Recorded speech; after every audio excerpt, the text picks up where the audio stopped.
In today's Health Smart, we are focused on how to handle the aftermath of the events that occurred in Las Vegas this week. How do parents talk to their children about what happened? And how do we as adults process all of this? Life coach Brett Costin is here to help us out with that. Good to see you again, Brett. Good to see you, always. So you have a 10 and a 13-year-old, so you know 10-year-old girl, kids. 13-year-old boy. Yeah, being able, when events happen like this, do you speak to kids at different ages differently about trauma? Yeah, you do.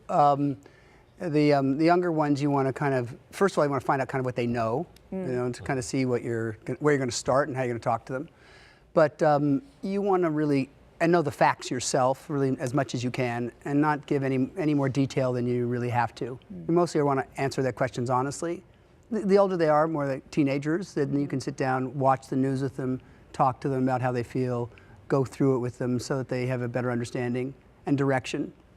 We're always trying to provide safety and understanding. That's most important. Yeah, how do you reassure them? I mean, that seems to be the hardest part.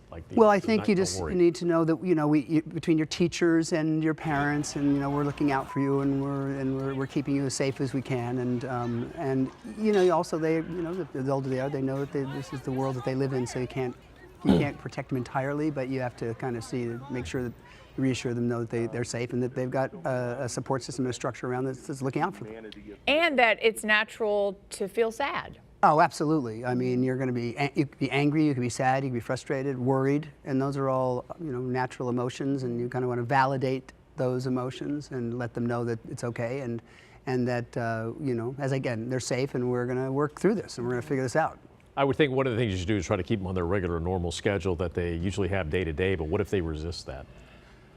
Well, that's just kids, right? So, true. Right, but so they just use this as an excuse, basically. Yeah, you know, but it is like you want to keep the routine as consistent as possible, right? And know that their routines are important to them. Just like and modeling as parents that you are modeling, you know, a consistent, aligned relationship, that it's not divisive, and that you're not arguing. So you want to keep the environment as stable as possible and as consistent as possible. You know, working in this business, we're inundated with it, and so a lot of times we repress it and walk away from it. But then I also have a pregnant girlfriend who's going to be giving birth to a new baby in about 2 months, and she had anxiety yesterday. She's like, "What am I doing bringing a child into this world?" Yeah, I mean, I totally understand that. I mean, you're having a 13-year-old and a 10-year-old. Whether you're pregnant or they're 17 or 18, you know, we've all grown up in challenging situations. This is not, it's not unique. I mean, it's unique in its own culture, but we've all had to figure it out, and you know, they figure out how to develop. And you don't want to, you just don't want to live afraid. You want to live smart, but you just don't want to live afraid. You know. Yeah. That's a great point. You know, now I went through 9/11 in New York. It's eerily similar when you start hearing the stories about, you know, the victims. Yeah, I mean, the world has never been safe, right? Yeah. Look historically, but you know, you have to be smart.